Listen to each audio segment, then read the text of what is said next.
je m'appelle Alain Deluzan, je suis l'auteur du livre Lumière sur l'invisible aux éditions Exergue paru en 2021. Lumière sur l'invisible traite des composantes de l'homme que la médecine occidentale ignore ou feint d'ignorer.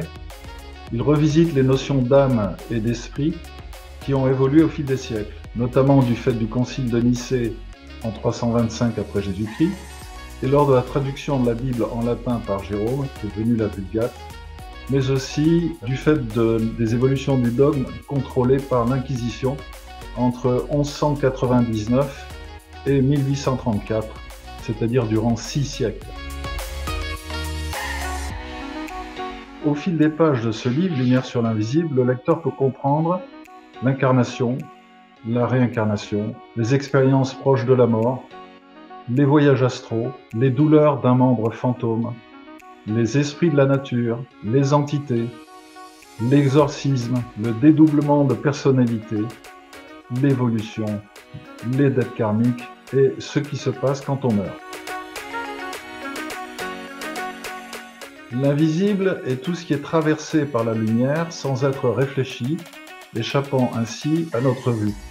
Mais transparent ne veut pas dire vide, car certaines composantes des êtres vivants ont une masse et peuvent être perçues par les personnes suprasensibles, par exemple une silhouette translucide qui bouge en vision latérale, donc sur le côté, une odeur particulière, la sensation de rentrer dans une toile d'araignée, des frissons, une caresse invisible dans les cheveux, et un esprit défunt peut faire craquer un plancher, peut faire claquer une porte, et dans certains extrêmes, peut faire tomber des objets légers, voire même les projeter dans l'air. On appelle ce phénomène poltergeist.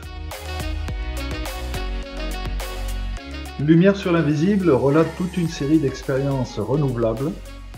Ce n'est pas une compilation de lectures, de citations ou de réflexions philosophiques. Au contraire, les expériences que j'ai conduites, notamment à l'aide d'une antenne de l'échelle, m'ont permis de me faire une idée précise de l'âme, de l'esprit, et l'esprit prend alors un autre sens que celui de la pensée.